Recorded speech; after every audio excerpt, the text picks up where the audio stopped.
Miami, Miami, Miami, Miami, Miami, Miami,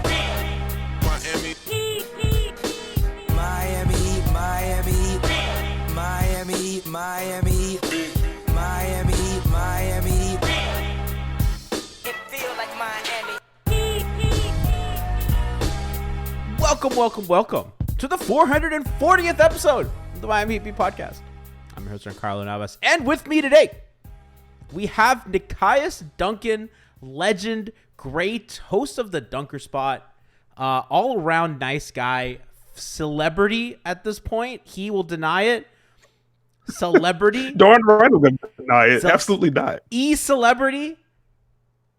No. No, not E-celebrity. Not E-celebrity. Okay, we'll get him to admit it one day. Can't accept that. I was waiting on Statistician and Pun Master. I forgot. Yeah, Statistician Pun Master. You know what it was? You know, for those of you, I'm going to pull behind the curtain of today's episode. I have chicken and potato in the oven. I had a shirt that had holes in it because I was cleaning and also cooking. And I told Nekias before we get on, I should probably change it to something presentable. I scrambled on and then we started the show. So a little peek into my scramble to get on here. But we're here. Status Assistant Pun Master, E-Celebrity, all that good stuff. Shout out to everybody in chat.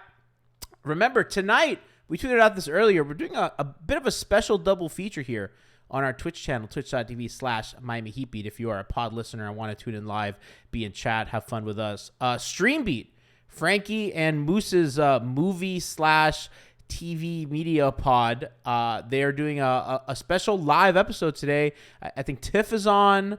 A couple people are on from Heat Beat, so you might want to tune into that. They're going to talk about the new Black Panther movie, so stay on the lookout for that here on our Twitch page. Tiff, Christian, and Alf. Wow, Alf doing a podcast that's not this, even though he said he can't because he has a baby.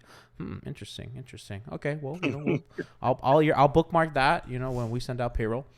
Lot to get into today, Nekias. Miami won. Arguably, that's their best win of the season, right? Yeah, that's up there. Against That's probably just the one. I think Golden State's still a good win. I mean, it is diluted by the fact that they lost to Orlando like 2 nights later. The Florida trip just got them. The Indy win not looking so bad, compared to some of the other. Well, the Blazers win on the road. Beating Portland on the road, I think, is impressive. They look really, really fun and really good. Somehow, they're kind of the opposite of Miami. They have wings for days. Yeah, it's fun I tweeted about this the other day. Like, it's fun that Portland has like athletes now. That's different. They can just kind of flow into a whole lot of different small ball looks. Like I'm not doing the national thing today. We're very much talking about Heat tonight, but Portland's been fun. They're proving me wrong so far this season. We'll see if it holds up. Yeah, I mean, so happy for Justice. Man, he could use justice. That might be nice. Yeah, the justice vindication. Oh my god. Yeah. Still useful. When he's hitting floaters against you, you start missing him a lot. Campaign missed a lot of floaters yesterday, and let's talk about the whole game. Yes, we'll move into their defense. Let's talk about their offense first, because their offense was on fucking fuego. 127 points per possession according to Cleaning the Glass yesterday. Caleb Martin, shout out to him, played exceptional, and I think if they're gonna go anywhere, Nekias, they need him until, barring a trade, he's gonna have to knock down those shots, because if not, it's just 3 shooters you don't respect, and one that Kyle is like, at this point, I think it's really changed to like it used to be. Even if he's not shooting well, if he's coming off a handoff or a pick, you got to step up to, maybe he could take a shot or two, and it's so the fact that he's back up to 41%, after he dipped a bit, small sample, of course, and everything. But I think first and foremost, I think his performance, especially shooting the ball, is what kind of made the difference, and I think is what's going to set the tone for this team going forward. We can bounce on both of those very briefly. Like, one, very proud of Caleb Martin getting behind the 3-point line. That has been a very quiet subplot of this season so far. I am glad that the threes that he are taking are actually threes. That helps. But no, to your point about him making the shots, he has to do that, because I think what makes him valuable offensively, like what makes him different from PJ Tucker, is just his ability to get downhill, right? He just has a level of athleticism, a level of snappiness off the ball that PJ just didn't have. But that matters less if teams feel like you're going to miss threes or those long twos if his foot's on the line, or worse, if he's getting those kickouts and he's open and then he's hesitating before taking the shot and having those record scratches in the half court. So the fact that he was firing with confidence against Phoenix was a big thing. Making the shots obviously helps. And if he does get back to maybe not the 40% clip from last year, but if he does prove to be serviceable and he continues to fire with confidence, that's just going to open up the drives more. And I think that ultimately leads into helping Miami get back into their flow and back into the ball movement. And that's where they were at their best last year when they were humming. Well, like, PJ was different because, he kind of became really good at that, like, little short roll to either PJ push floater or kind of like short roll to pass to a cutter, which I thought was incredibly successful. And probably the thing that surprised me most about him last season, and it's a dynamic to their offense that I think they've missed a ton. I know that they're a really good assist to turnover team, and they do move the ball. Last time I checked, they were top 10 in assist percentage. So I don't think kind of moving the ball around is a problem with them, but I just think that element from the corner kind of helped their offense a bit. Nekias, Caleb's 55% at the rim this year, as opposed to 66 last year. So we talk about him getting downhill. That number has to go. That cannot be Fred VanVleet levels of finishing. We need that. We need that to go the other way. How did you sneak a Raptors take in here? So listen, Freddie needs to fucking finish, bro. It's been That's too amazing. long. Jesus Christ, man. You are a professional. Wow. Professional stand, baby. Catch me on Wednesday breaking down Raptors Heat here on Miami Heat Beat Twitch after the game. For real though, we're gonna do a post game show. But yeah, so his finishing. What do you make of it? Like, I don't know.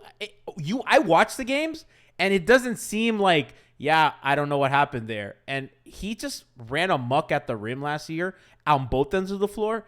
And this year, that element of his game is gone. I don't know what to make of it because, like, he hasn't had like a health issue or anything like that to kick off the year. He looks springy too. So like he just had like I want to call it a poster dunk, but like he's had some tough ones already this year, even with the low finish. So I want to say it's just something that corrects itself as it goes on. Like he has had some weird like double clutch type try to finish over the contact of finishes that just haven't gone in. Like maybe that just corrects itself, but I don't know. I'm not super concerned. I'm more keyed in on the shot and his willingness to shoot from the perimeter. I trust the driving. I trust the athleticism. Yeah, I mean, they just kind of.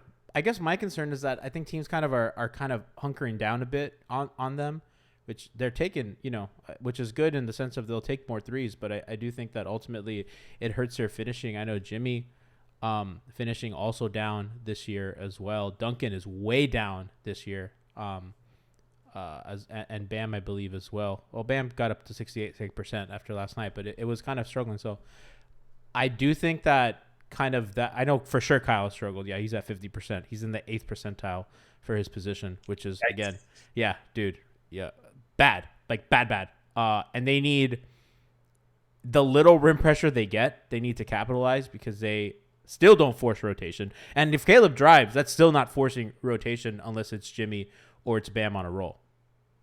Mm-hmm. So it's like, you need that. You need it for sure. Do you want to talk about Kyle while we're here? We could talk about Kyle. I wanted to talk about more feel-good stuff in terms of the Phoenix game because we are going to get – I have a lot to say about Kyle, and a lot of it's not good. And finally, you guys are going to get me saying mean things about Kyle.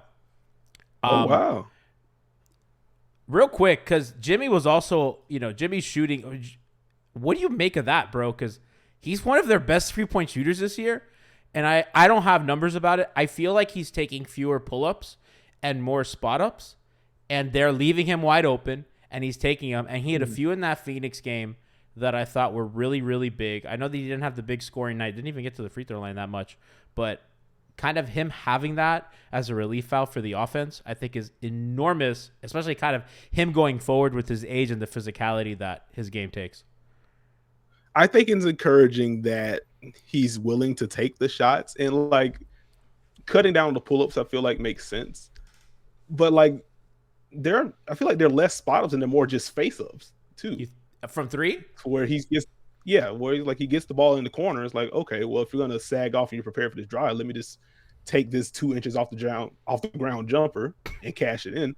So I mean, that's a nice the Marcus like it's a nice counter to have in the bag. Yeah, it's a nice counter to have in the bag. I don't think we're ever going to see like 5 3-point per game attempt guy, Jimmy Butler. At least you trust it though? You trust like where this is going? Like, do you trust it to stay good? I'm kind of there, bro. Because the playoffs. Yeah, like I'm kind of optimistic about it, especially the ones in the corner. I think for me, it's more so when Jimmy is taking those threes, because I feel like he's either capping off a personal like 13-2 run and he's knocking down a three, or the Heat have gone scoreless for 2 minutes and now he's just taking one with 17 on the clock. And it's like, I don't like that one. I get it, but I don't like that one. So I think situationally is kind of where I'm keyed in with him on that. But like for now, defenses are still going to be sagging off of him. They're going to dare him to shoot those. And if he has time to get himself together, like I think he can catch him from the corner. Like I'm optimistic about that shot. I've seen him do it sometimes when teams drop, because like, you know, when they'll run him and Bam and pick and roll, and if they don't switch that, I think it's something good to have, you know, if he kind of just walks into that. Not that I like him taking too many of those pull-ups, but I think if they're not getting switches, which I will say I was really tough on them early in the year. I thought they let a lot of guards get away with being on the floor and not putting them in actions, and I thought they did a much better job I mean, even though I have critique of Jimmy getting Dame on a switch and then posting him up to take a turnaround, that I have, but whatever. At least you're putting him in the action. I thought like campaign, they didn't let him get away with it. They found him a lot of times on the floor, although they also looked for Mikal Bridges down the floor, and he got bullied. And I think his lack of strength kind of showed there, as great as a defender as he is. Yeah, there's something to be made about Mikal against these like strength-based matchups because he's so good at mirroring guys. He's so good off the ball. He's very good at navigating screens.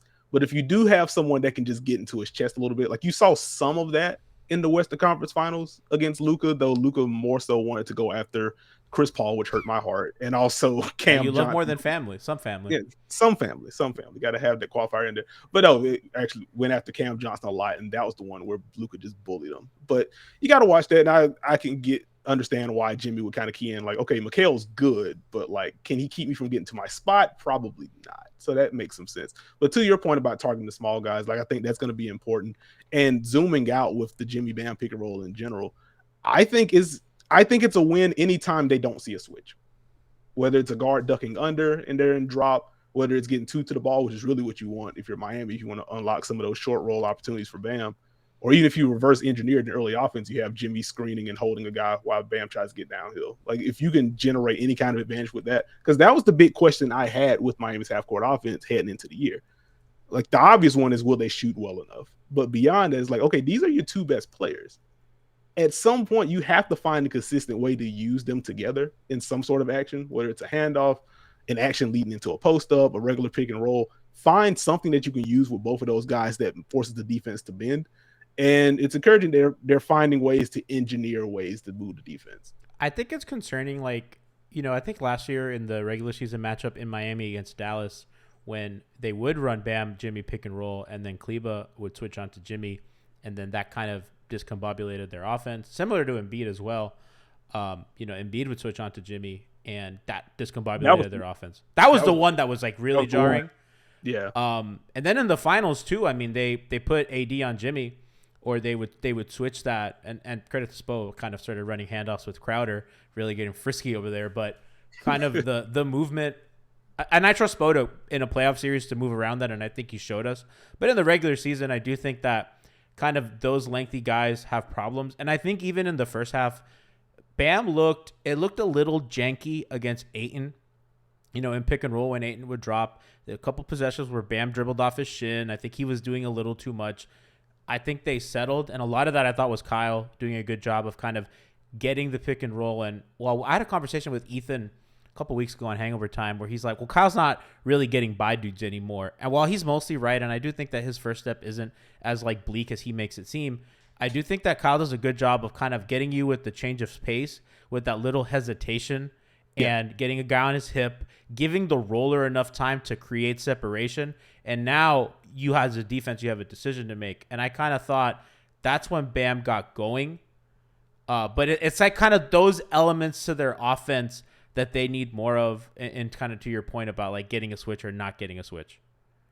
Yeah, I think it's going to be key for them to figure that stuff out. To the Kyle point, like shout out Second Spectrum, they actually track like how often a guy is getting blown by or generating blow-bys on drives. Like that number is a little bit down from last year. In which way, on offense or on defense? On offense. Okay. Like he's not generating those blow-bys as much. So there is some credence to that factor. But like even over the last 10 games, while the blow-bys haven't been there, he is still, to your point with the hesitation and just using change of pace, he is still being able to get downhill and force some sort of rotation. Like a hedge or like a dig in off a shooter. Yeah. And that's all you need. Like for Kyle Lowry, you hope that he can just flat out puncture the defense. But if he can't do that anymore, if he can get by his guy enough to gain some inside leverage and force just a stunt somewhere, he maps the floor out very well. He's still a very quick decision maker. That's a kick out. And if the guy is off balance because of the stunt, then that's a shot or that's a drive. And that player may be able to puncture the defense more than Kyle would. And ultimately, that's what you're trying to get to if you're Miami in the half court. And so I was watching that Phoenix game, and particularly in the first half, like Kyle was he was very intentional about getting downhill. Again, it wasn't pure blow by stuff. It wasn't 16, 17 Kyle Lowry in terms of the speed or anything like that. But you could see that aggression was there. Now, I would have liked that aggression to also transfer into the pull-up because there were some that he just flat out passed on. But if it's gonna, he has to have at least one going. He needs to pull up going, or he needs to be intentional about getting downhill. So it was encouraging that he was getting downhill. He's streaky, and I don't think I don't think Heat fans realize how feast or famine he could be, and I think he's not. I don't think he's ever really been a guy that is gonna like give you the consistent shooting every night. I think it'll kind of come in waves, which is like natural. I mean, even Steph has stretches where he just doesn't make stuff, and then he'll make everything, and I think that's normal for a shooter like him. His attempts do feel down, and I do feel like he's hesitating a lot, and I think that's a bit in his head. And it's funny because last season he started off way worse shooting the ball. He's at around 34% which is not good, but I mean he was in the fucking 20s last season to start. Yeah. You know what I mean? So and that's coming off the hamstring injury that, by the way, I thought it would look way worse coming into this season. Especially, given all the discourse about, his weight or whatever and how he came into camp and all that, stuff that was going on. But I thought, at least in that sense, he looked okay. Where he looks bad to me is obviously the jump shot. I think he doesn't force a rotation as often. Like what we said, he'll force maybe a little a guy digging in on the drive or whatever, kind of helping off a shooter. He'll make those decisions. I think the way that he gets to the mid range, I like Gabe does that better than he does at this point. I'm kind of where they get to the free throw line. I don't think Kyle gets to those spots as efficiently as he used to. And I think he has this kind of weird relationship with the role players that these guys are all not shooting as well as they did last year. Gabe Vincent, Max Strus, I guess Duncan's about the same or whatever. But Tyler, as a collective, their shooting is down. And if their shooting is down, his play obviously is going to suffer because there's tighter spaces, they're less to worry about, and they're just like, okay, well, we'll just cut the head of the snake. Conversely, it's kind of his job to be the floor raiser. It's his job to have those guys shoot the ball better. And I know the numbers are well, these guys are missing a lot of open shots, and they're going to start hitting them because, obviously Max is a good shooter, and he's going to get to around 40%. He's at 38 now. He's already kind of getting back. Gabe's going to get back there. All these guys are going to get back up to the percentages that we know that they can get to. But I think some of that's on Kyle to get them more comfortable. And as obviously as resident Kyle Lowry lifer, I can talk about, the lineup data, and then I can finagle it, be like, but what are Dedmon and Hero doing to it? And at that point, you're just excuse making. And I could talk about every hit ahead pass I can, but at the end of the day, he's just not generating. Even the assists are down, which is it's kind of, again, it's coming back to life, but to start, it's been bleak, but it is trending a lot better for him. And it's funny that now, as it's trending better, I'm talking about it more seriously. But I do think that he deserves he has accountability for what's going on with the offense. Offense is still not good, and his lineup data is horrible. And it's funny because EPM is a metric that really likes him, and Raptor likes him. I haven't checked LeBron, but advanced metrics are liking him. WAR likes him, and you look at lineup data with him, Nekias, they're worse with him on the floor. Just raw, they're plus almost 7 with him off, and they're -2 with him on. He and Hero, and I've talked about this a lot. He and Hero together are bad. They're -6. Kyle without Hero +4. Hero without Kyle +8. And I don't know what to make of this stuff. I don't know what to make of the divorce between the metrics and the lineup data. I don't know what to make about how much he is improving and how much is enough for this team. And he is already a polarizing figure. So I know I threw a lot at you, so you can just kind of pick what you want. I'm going to find a comfortable place to jump in here. I guess I start with, I think a lot of it does come down to the shooting. Some of that is he has to shoot better. Some of that is the supporting cast has to shoot better. Some of that is Kyle has to shoot, because I think what makes some of the frustration more palpable with him offensively is it's one thing if you miss 7 shots, but you've taken 16 or 17. It's another thing you miss 7 shots, you've taken 10. And of those 10, 8 of them come in the first 2 quarters or in the first 3 quarters. And I was like, well, an 0-2 in the fourth quarter, he really stands out or something of that nature. So like it is kind of a weird blend with him. I think I've had more issue with Kyle defensively than I have offensively. I'm sure we'll get here soon. But I think with the Lowry and Hero pairing specifically, I would wager, not looking at the lineup data right now, I can just pull up a tab right quick and be a responsible guest. I got you. But I would imagine that you feel the difference more on defense than on offense. 108 offensive rating, 114, almost 115 D rating. It's not what you want. And Hero without Kyle is a 109 D rating. Kyle without Hero is a 113. Yeah, like I just haven't felt Kyle defensively. Like I think the switching in general, I actually want to get your thoughts on the switching because we haven't had a conversation about this yet. But I don't feel like Kyle has been as good in the switching system this year as he was last year. I don't know how much of that is just him doing worse against bigger players or just there has to be more accounted for because PJ isn't there and just the lack of size just kind of has a amplifying effect on the entire defense. But that's been weird. And now with Miami playing a little bit more drop, which I'd like to talk about too. Now you kind of feel, oh wait, Kyle doesn't navigate the screens as well as he used to, which you expect that at this point of his career, but it's still kind of notable that it isn't as consistent as it used to be. So one thing I'll say about the lineup stuff before we get into the switching is Hero, Kyle without Dedmon, 109 D rating. So that stabilizes, with Bam, obviously, as Bam does. That tracks. And so that's that. The switching thing is interesting because they still have him on bigger guys. Like, they'll try him like he was on Mikhail a lot yesterday, right? And they're not really having him on the guards. And I don't think he's built for speed. And I do think that teams are doing a good job of kind of getting him matched up with the speed guy. That's why I think he's really good in the zone. Like if you watch the Portland game, as opposed to when they were switching, when he was in the zone, he's very intuitive on where to be positionally. And like anytime Dame thought he had a little space, like just Kyle and his arms are there.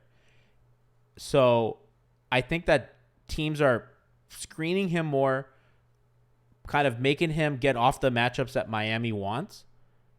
And they're putting him in against speed matchups. And that's where I think it kind of goes awry, which is where I think my problem with their defense is. And I don't think it's squarely on him, but I do think that like they want him on like Middleton or guys like that. They don't really want him on Holiday or on Maxey, right? Like that's a terror for him, unless he's just gonna like foul them and be really physical. And I think that might be the move that he has to do. I think he has to be a little bit more physical with these guys and not just try to play them straight up. I think his charges are down too, really. I just think legitimately he's just a step late everywhere. And I think the switching's a part of that, which is why they've gone to a zone to kind of protect not necessarily him, but just like I think he's like a neutral defender a lot of times. Sometimes he's a positive, but I think a lot of times he's a neutral defender. I think that's a fair read. And I think would you consider him like a slight positive last year, or was he just solid? I thought he was really good last year. He was just good last year. Any metric you looked at, and I thought the eye test passed. But I thought last year they were very like the help was so sharp. So if he did get beat, that rotation is right behind you. And whether it's Jimmy at the nail, and I know that like Jimmy at the nail gets a lot of love. I love Jimmy in the corner because the way that guy covers space in and back out.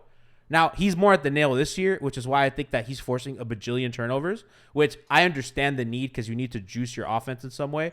But I thought last year when they kind of had him kind of more on the corner guy, the way he kind of comes in on the rotation is just like incredible. So I thought that helped him a bit, but I don't really know what the solution is for their defense. I wonder if they get a little bigger, if it helps them, like a real wing. I think adding it just feels so different this year. Because again, this is still a team that switches a ton. And even with Bam playing more in a drop this year, like as a whole, the Heat are dropping less than they were last year, or dropping at a lower rate than they were last year. So like more of that usage had just basically gone from Deadman last year. Now they have him at the level, which is an adventure a lot of the time, but sure.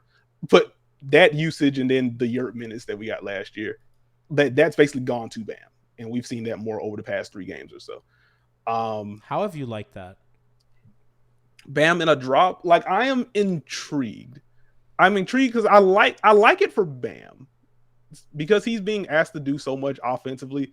It is kind of wild to say, hey, Bam, we need you to be our elbow hub. We need you to be the post hub. We need you to self-create sometimes. Also, we need you to switch on to Damian Lillard 25 times a game. Like, he's good enough to pull that off, but it feels like an unreasonable ask. So, like, from that standpoint, it's like, okay, if you're asking him to do all these things offensively, like, give him some sort of a reprieve. Also, Bam, I think, is a fine drop defender. Like, he needs to get better at it. It would be nice if he got more than 6 token reps on a random Tuesday. So I like that he's getting more burn in that. But that's kind of where the intrigue goes away from me, because now it's like, all right, if Bam's in a drop, screen navigation becomes more important. And that's where it goes into, okay, Kyle Lowry doesn't navigate screens as well as he used to, which, again, that should be expected. He has been playing basketball and has been good at basketball for a very long time. But it is what it is. Tyler Hero, when he was healthy, would you call screen navigation a strong suit of his? Probably not. Max Strus is actually pretty good at navigating screens, but like his recovery speed isn't there. That's just the Max Strus package. So that gets a little tough. Gabe Vincent, I think, is aside from Jimmy Butler, I think Gabe Vincent is probably the best screen navigator on the roster. And so you trust him in that, but then there's the other end where it's like, which version of Gabe Vincent are we getting with the ball in his hands? And so it's just a weird mixing and matching there. And because the screen navigation is kind of inconsistent for Miami, they're still having to send a bunch of extra help. I actually wrote about this a little bit earlier today. Check that out on Basketball News. Nekias wrote about Bam in a drop. I haven't gotten to read it yet because it got posted not very long before this, but I'm very excited. Quick plug, boom. But no, so you're going into drop to, I think you conserve Bam a little bit. Ultimately, you want to run some guys off the three-point line because Miami's three-point rate was nearly at 42% heading into this last 3-game stretch, which allowed? is way too high. Yeah. Yeah, they were like second in the league when I checked the other day. And they were second fewest at the rim, which is just classic. That reeks of 2020, 2020, 2021. That the finals defense team, that one, the defense reeks of that. Yeah. So the 3-point rate was way too high. So that's a way to, okay, make the guy fight over the screen, force the ball handler downhill, get him in the mid-range area, and go from there. So like it helps from that perspective. If the screen navigation isn't there and the ball handler gets to lead the dance, you're still getting help from the corner or help from the wing, and that's leading to kickouts. And so I wrote in the piece, like Miami's, in terms of the 3-point rate, in terms of the 3-point rate allowed, it has been noticeably lower, but the corner 3-point rate is still higher than it was before they went to the switch. So it's like you're allowing less threes, but more corner threes. How much of that is offensive rebound kick out? I think it's less of that. I mean, that still factors in. The point I was going to make is that some of that is, like an example I used was a Mikal Bridges jumper they made in the first quarter last night. It's Kyle Lowry helping from the corner, but he's helping off of Torrey Craig. So some of that number is going to factor into Miami being smart. Like, okay, we're not worried about this guy. I have more leeway to show help here. Yeah. And so you have to factor that in with some of Miami stuff, because even with them giving up like mathematically sound shots or not so sound shots, they're still a very well coached team, and they are a smart roster overall. So you may see a high number in terms of corner threes allowed or corner 3 share allowed. But if you're allowing it from Torrey Craig or you're allowing it from insert mid corner shooter Justice Winslow. Well, no, we don't have to say that. But if you're doing that, you kind of live with the number being high because you add in the context, then that makes sense. But just zooming out, the drop is not going to hit as hard as it could if the guys can't fight over screens and you're having to send extra help from the strong side corner anyway, because it kind of defeats the purpose. Ideally, if the screen navigation is there and you trust Bam in the drop, it just becomes a 2-on-2 affair. Everyone else can stay home.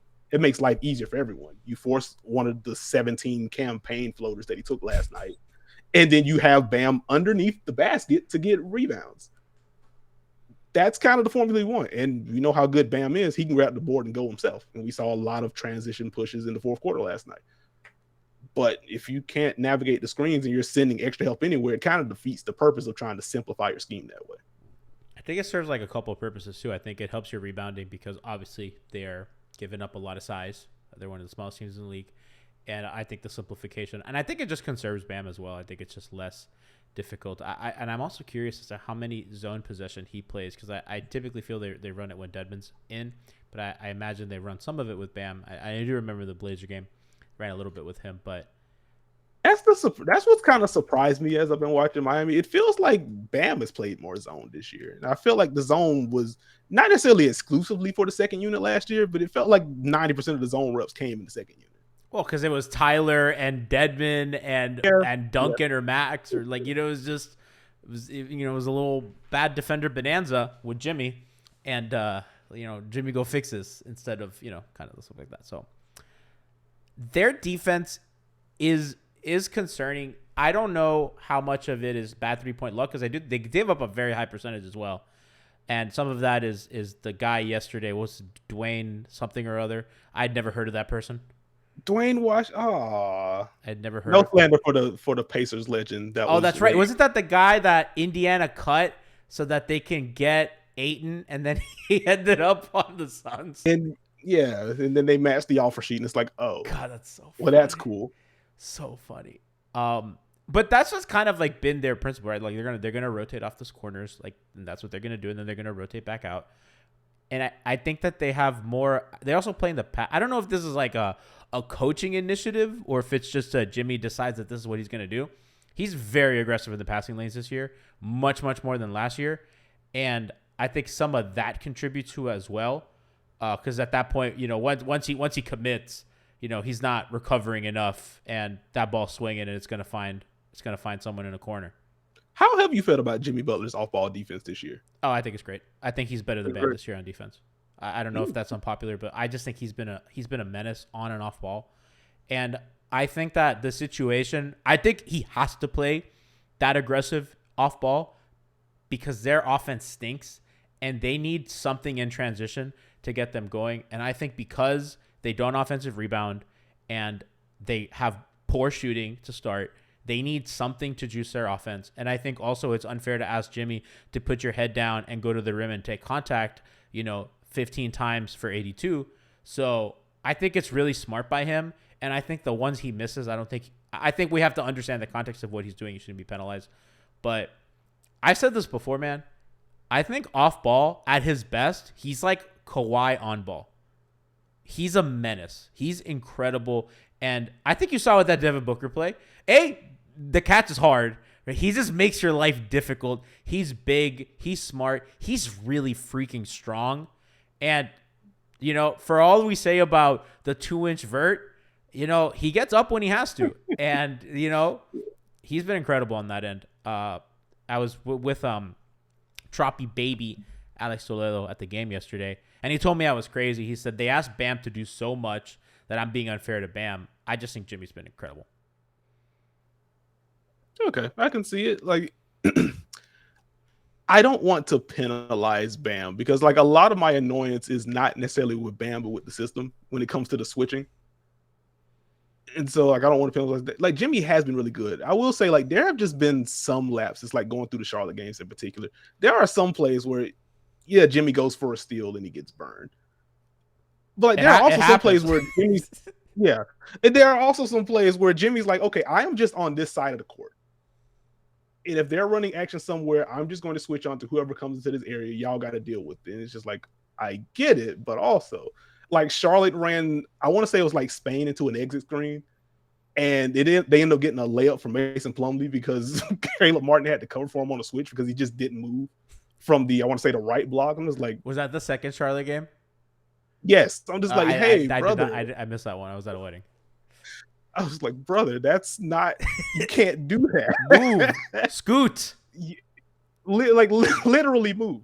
But also he'll just have 3 steals at the nail. And it's like, oh, well, I guess you eat that one because he's going to do incredible things off the ball. So I'm with you overall. He's had like multiple 4 or 5 steal games. It's like incredible.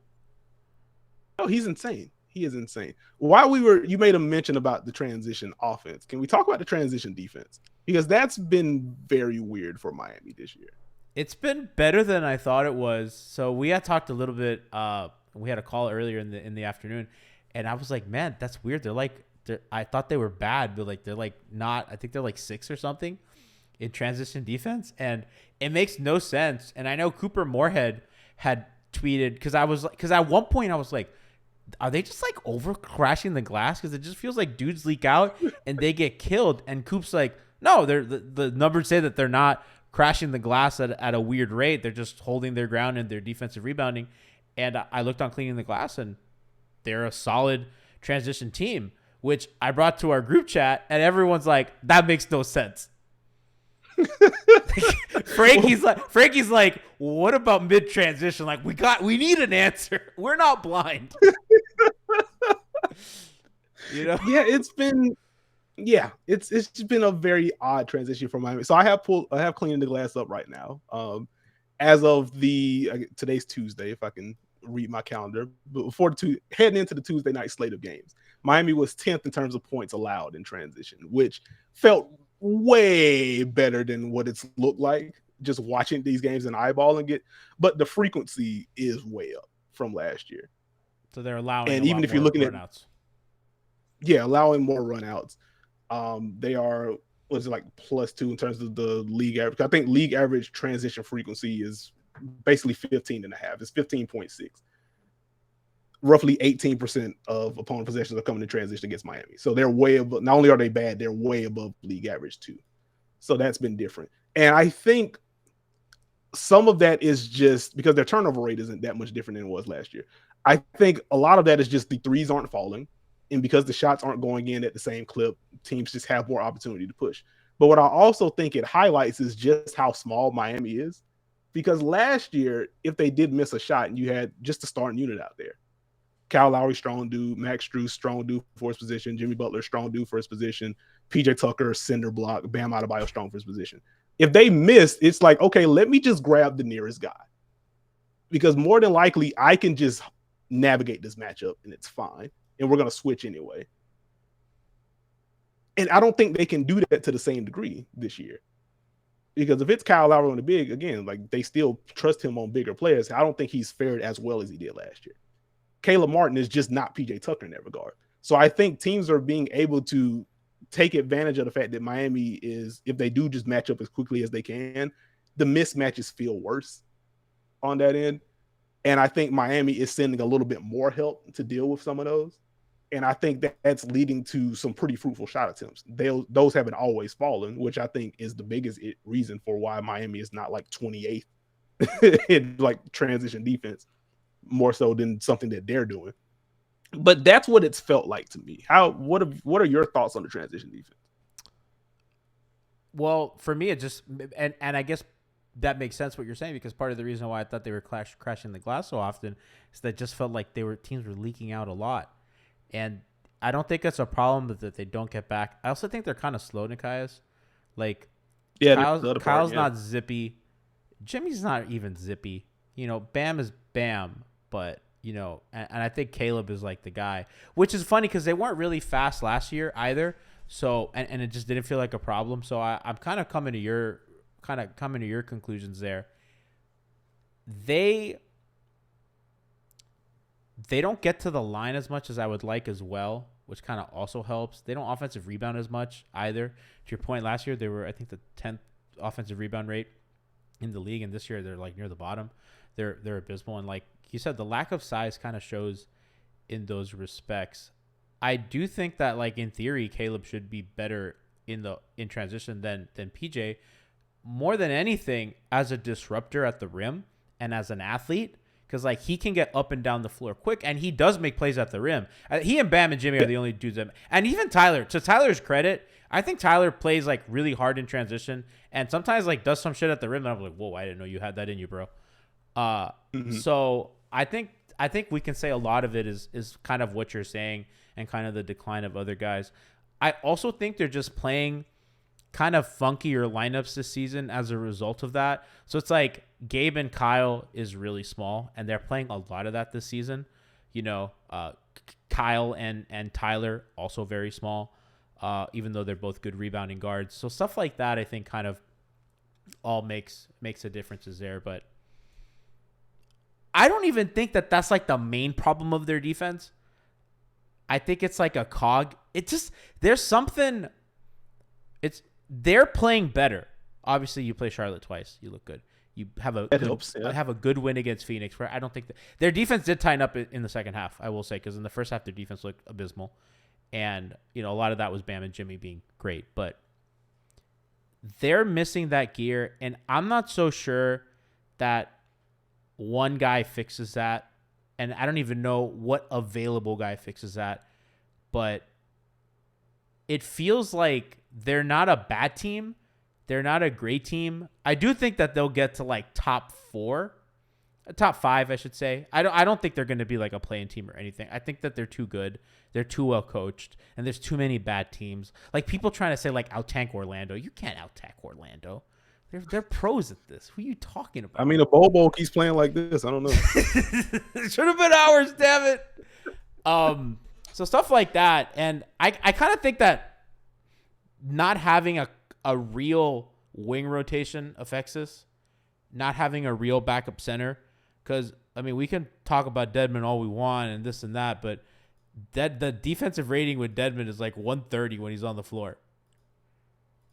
It's crazy. You know what I mean? Like, so shit like yeah, 123 defensive rating, minus 11. The fact that Caleb Martin's not a 4, dude. We could do whatever we want. That's not a power forward.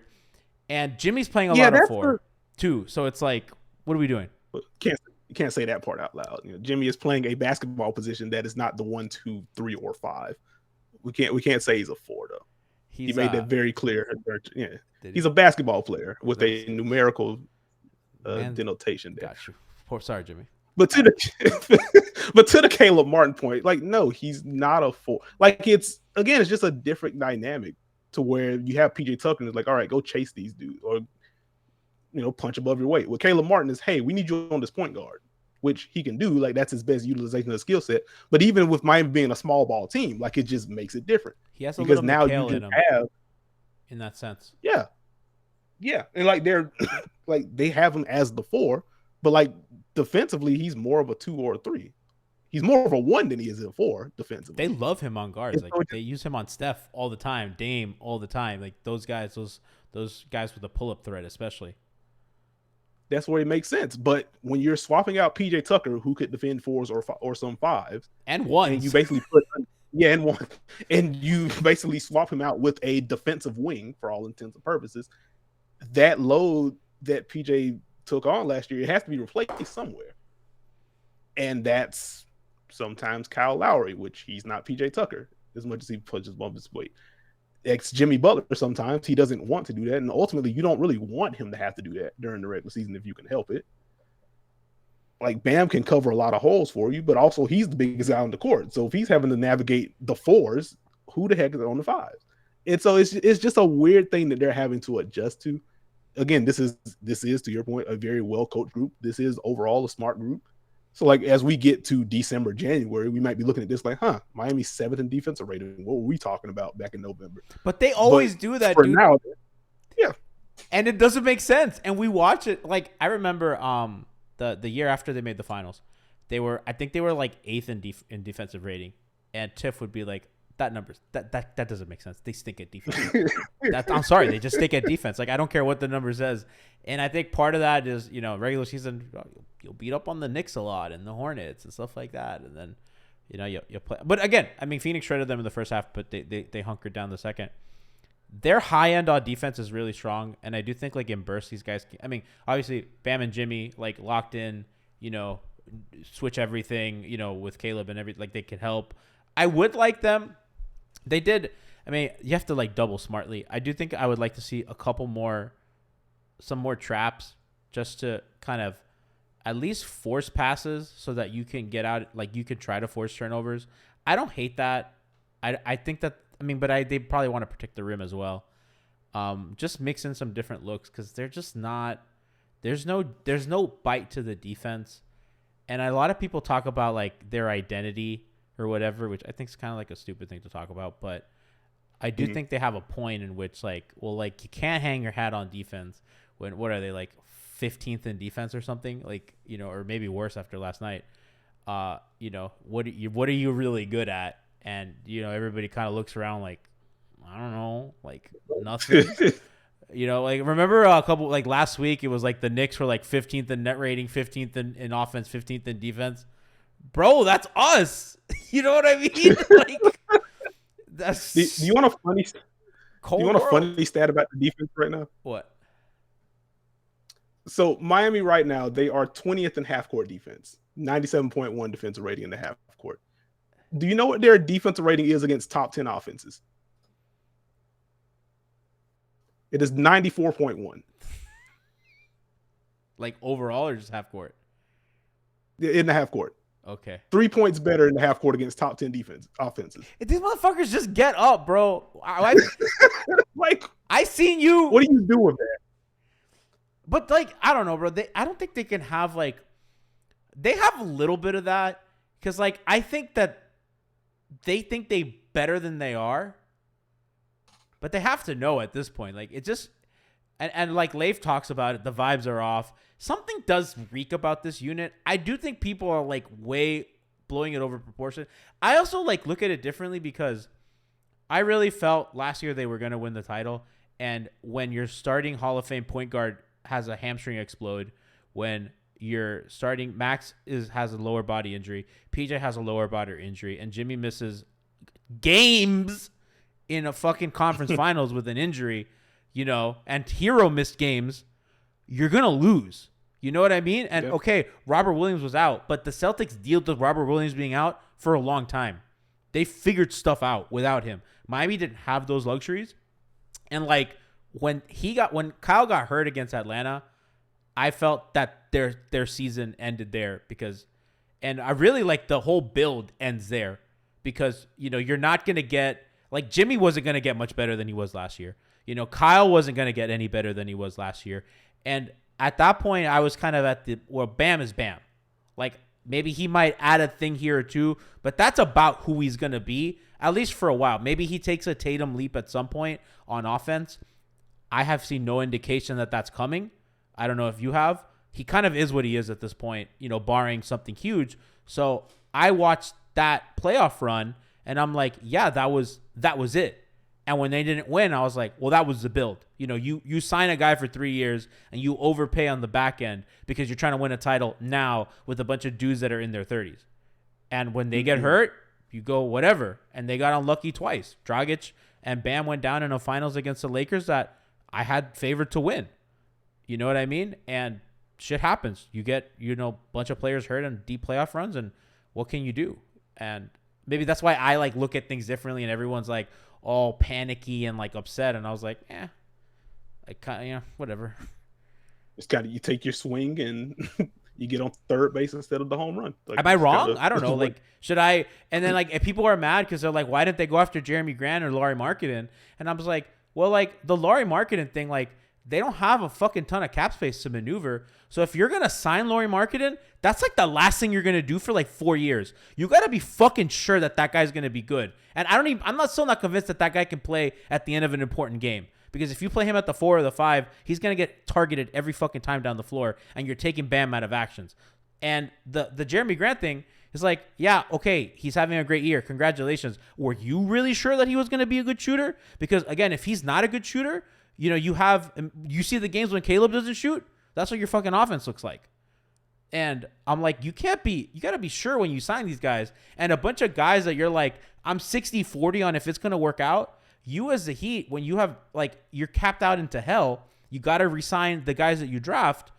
You try to throw your hands up and you're like, we don't have decisions. We got to make a trade and we got to get someone that's on the cheap and we got to navigate the middle. We can't be taking these swings at these guys. So like, that's kind of, I think, the disconnect between where I am and fans are in terms of like what's going on with them. I definitely understand that viewpoint. I think, I guess, to have the broader conversation about the Heat's construction and where they're going, like, I think that's where some of the frustration comes in when, how can I phrase this? Like, the Heat are weird because they nailed the margins in terms of finding undrafted guys or second round guys.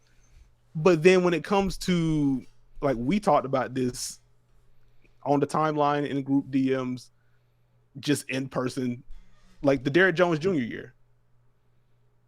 Why did you not try to land a second or something for Derrick Jones Jr. when you knew you weren't going to re-sign him based on what the roster looked like and what you were going to be aiming for that offseason?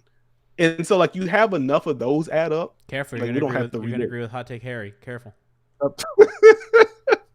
Hey, man, he like I kind of feel him on that. Yeah, portion, for sure. And so, like, when you don't have those, it makes it even more. To your point, it makes it even more important to nail the move that you are going to make, which they did with and PJ. I think the other side is, yeah.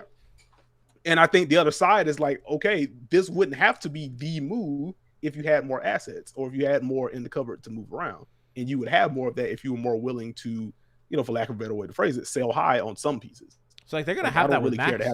Max and Gabe this year, they're up. Yeah, and like Christian and I were having that conversation at the arena. Like, do you pay him? Like, what do you pay him? I mean, certainly, with the cap going up in a couple of years and all that, like, do you have to keep him? Should you move him? Like, I don't think anybody thinks they're winning a title. Tiff says, don't you be talking about Max. But these are the decisions come February, and we all know that they're not going to sell. They're never sellers. So it's like, but like, should they? And I think, I think in some cases, I I hate to pick on DJJ, who's actually had some fun flashes in Chicago this year. But I think there have been examples like the DJJ thing was just obvious. You do that. I think we all knew that they were just not interested in signing him, and we saw them play playoff games. That was obvious. Get something. There are cases like that. With Max Strus, Gabe Vincent, that's going to be a little bit more complicated. And that kind of goes back to Duncan. Gabe's easy because I think you can re-sign him at a reasonable deal. I don't see them being a huge market for him. He's just kind of he has career backup written all over him. That's not a bad thing. He's a very good player. He's just not gonna, So I think you can figure out a number. Max is like a legit starter who can do more things than shoot. Yeah, you can make the argument that Max should just be starting right now. Well, if you want to have that conversation, but let's close with that. We'll close real quick with that because I know I'm keeping you a little longer. But yeah, continue and then. But no, I was going to say, to your point, Max is going to be a little bit more difficult because I think he legitimately can just start for you. He did start for you last year. I don't know. On one hand, that gives you more to sell high on, but on the other hand, that's a really good player and a very valuable one. But what are you becoming valuable on both ends? What are you getting? A pick from 19 to 25? What does that do you? That's just how I look at it.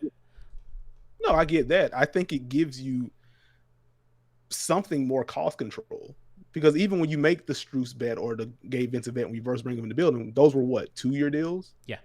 Well, they do the and one. Then now Andy likes a 1-and-1 thing where where they don't have Yeah, so if you're not getting, especially if you're not getting the full bird rights on top of that, I would just rather have 4 years plus restricted free agency rights on a rookie, and the organization has drafted well. For long time Heat beat listeners, you know how I felt about the Bam pick when it happened. Then I watched him play 5 minutes in summer league. I was like, well, shoot, never mind.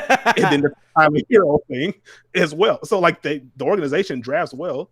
I'm pretty high on what Jovic is going to be in 2 or 3 years. A first round pick, and I guess Precious is up for debate, but even Precious, I think is going to be fine. Precious just didn't make sense for this team. Precious was not Maxey, or Bane, which was the egregious part, but whatever. Yeah, I just didn't. That one I didn't get. It was less about Precious and more so okay, Bam is playing 34, 35 minutes. 5 Bams. That is locked in. If you're not playing them together, why are you using this pick when there are more pressing needs on the roster? Yeah. That's where I was. Which was Precious. A guard. And I was. Chad saying Winslow was a super miss. Justice Winslow's going to be in the league 10 years, and he played for playoff teams and good teams. That's not a miss. Whether he's a star or not is a different story. But if Shabazz Napier was not a miss, he played in the league for fucking 7 years. He was a good rotation NBA player, as Winslow is. You guys got to stop. What are people doing? It's I don't think Justice was a miss. I think there were better players picked after Justice. That's very clear and obvious, and that's a fair thing to say. To say it's a miss would signify that Justice was bad. Yeah, they call him Bustus, which is not bad, Yeah, like he just wasn't that. So I can't go there. Obviously, I'm also like one of the worst people to have that conversation with. But objectively, I don't think it was that. Um, but to the Struz point, man, like I kind of think you have to. He's so good. He's been better than he was last year, even with the 3-point percentage I dipping a know. little bit. I know. And he should get more money than Duncan. I don't know if he will. I think the Bertans and Duncan might have spooked people into giving kind of deals like that. Because those guys, were like really hot shooters, right? That were kind of came out of nowhere, got huge deals, and then really just disappeared and stopped starting. And I have no, I mean, But like, I think what helps Max in this case is that he is already proven to be much better defensively than both of those guys. Like we just saw him on and defense athletic. on the Eastern Conference. But yeah, we just saw him on defense in the Eastern Conference Finals series, where Surviving. Boston continuously tried to go over. Yeah, and like he was fine. Like no one would call Max Strus elite, but like he's solid. And again, if you're going to be a switch heavy system, like I trust him more. I trust him a lot more defensively than I do Tyler Hero, in particular. I definitely trust him more than I trust Duncan Robinson. So I think there's, which all respect to those guys, but it kind of is what it is on the defensive end. So I don't know. That's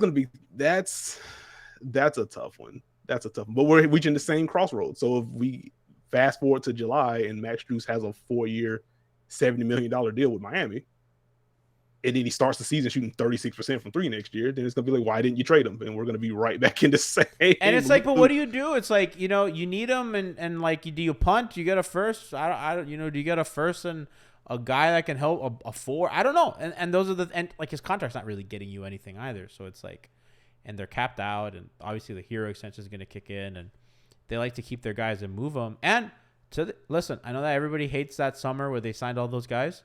All those guys got moved. And those guys, plus a first, got you Jimmy, Jay, and Andre. And they made the finals. Like they got rid of all those guys with one first-round pick, which that still bothers me because they literally sent the Clippers a player that they started. I will never not be mad at that. They fucking sent Mo Harkless, and the Clippers are like, yeah, we'll start him, and a first-round pick. And I was like, well, fuck you guys. I'm never gets me mad. But they got, they got rid of all those guys. And they always tell you, we'll get rid of these contracts. We won't pay them all out. I guess it's just the in-between area where, like, you're kind of, like, right now you're locked, And the big Duncan money hasn't kicked in yet. You're still on the low end of the salary. So, much to think about. Nekias, real quick, I'm unfair to put you in the spot. They're the starting lineup with Max, they're plus $1 million. And the starting lineup with Hero, not as good. Real quick, what do you make of that? Because I know we're way over. What do you make of that, and how we spin in this narrative? I mean, I think part of it is those minutes coming, especially as of late, they're coming with Tyler out of the lineup. And so when you get to play Charlotte's defense twice, like that obviously helps. But just conceptually, like it feels a little bit better. Like it feels like there's a little bit of flow. Like I was talking about this on the latest episode of the Dunker Spot, where I'm like, hey, Tyler Hero entering the starting lineup, he should get easier looks. Should take some pressure off on the second side. That should be cool. And like, if I remember the numbers off the top of my head, like 42% of his threes have been assisted on this year, and that's lower than last year. I'm like, wait, that doesn't make sense. I think 33.4% of his twos were assisted on last year, and it's at 33.3 this year. How did that happen when you are playing with better players? Like, how does that happen? And so, like, part of that is just there's going to be an adjustment period. He's playing with the starters more. He's going to be seeing better competition at the start of games. Like, there's just going to be an adjustment period. And it's been, like, he's played, 9 games this year, and now he's been out with the ankle, so you're going to have to reintegrate him and all that good stuff. So this is not a definitive Tyler Hero as a starter doesn't work argument. That's unfair to make. No one should be making that in good conscience.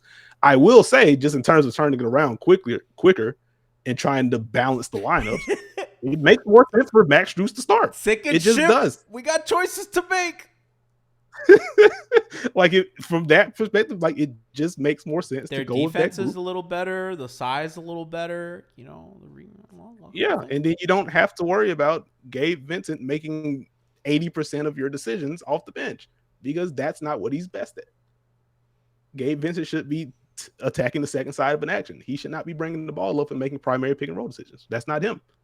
So if you get Tyler to do that, and Gabe can play off of that, that makes more sense. Like just from a lineup balance perspective, that makes sense. Now, of course, Tyler Hero won 6th Man of the Year last year. He got big money. He's obviously a good basketball player. He's good enough to start. And so I don't know what the locker room dynamics of that would be. So we probably don't see him go back to the 6th-man role. But like if you're just asking me and we're 2King it, like I would, Tyler, you get 30 minutes, you get the close games, but I am starting Max Strus. That's where I would go. I think we're on the same page there, but obviously we know agents call coaches really upset a lot, and that's how that rolls. A couple rapid fire things, and we'll get out. Robert Covington out of the Clipper rotation. Would you take him here? Yeah, I'd be in on that. Even I don't with know. the suspect shooting. Yeah, like I don't worry too much about that because he's going to get the shots up. And also just what he can do defensively as a guy that can cover ground for you. Like I think, and even if Miami wants to ramp up the pressure, we talked a little bit about the second unit where they're playing Devin at the level. Having someone like Robert Covington to clean up on the backside would certainly help. Even though they switch a ton, and he's very famously not a great on-ball guy. I'm fine with that. I don't think he's bad on ball. I think people just got out of control. Yeah, I think people saw that Robert Covington was good on defense and he was rangy and just assumed he's an elite on-ball defender. He's never been that. He's always been fine and then ridiculous off the ball. And I think he's still fine on the ball and just very good defensively off the ball.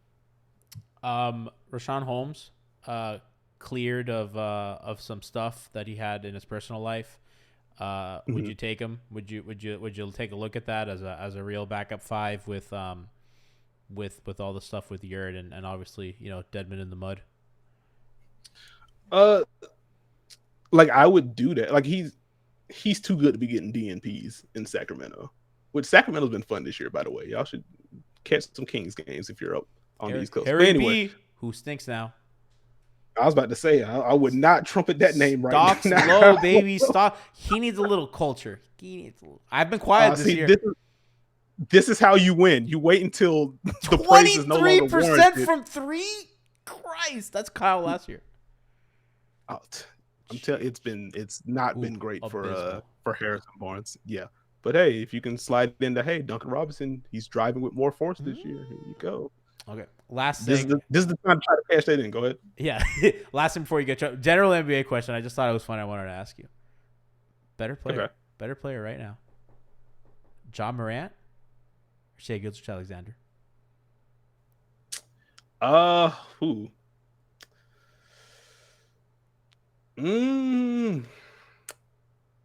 I probably.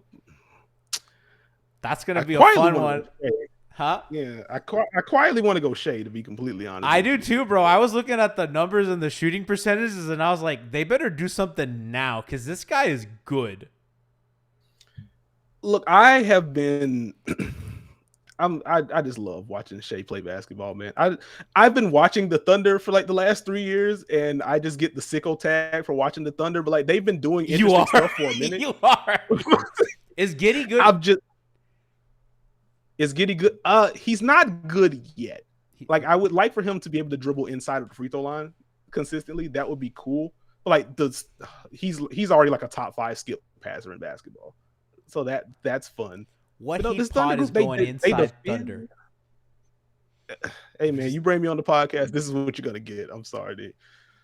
So you go SGA. You go SGA. Shai's been I think I go SGA with how they start the season so far. Also, Shai is playing defense this year. I know. He's back to playing defense.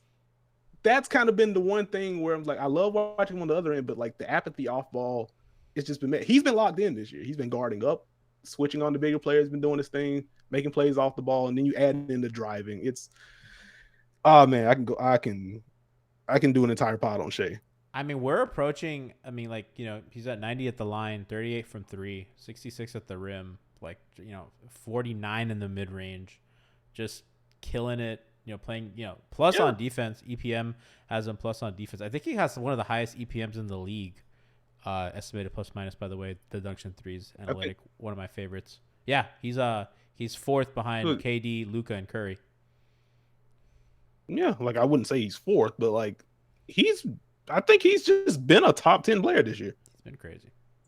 He all NBA campaign, and the Thunder are not as They're fun to watch, and they're not so easy. They're gonna get some surprise wins that, you know, in the early season it looked bad, and it might not look so bad looking back on things.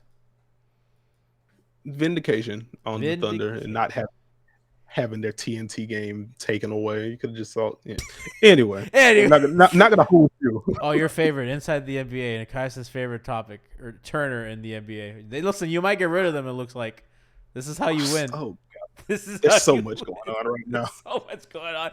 Thank you to Nekias Duncan. Nekias, tell the people what you have on basketball news and what's going on with the Dunker Spot, where they can find you, and what you have in the works. All right. Well, you can follow me on Twitter as long as you can still log in at Nekias NBA. You can find the Dunker Spot on all podcast streaming platforms. In terms of articles, you can find those on basketballnews.com. Again, I wrote a piece earlier today about Bam playing more drop coverage over the last 3 games. Quick stat.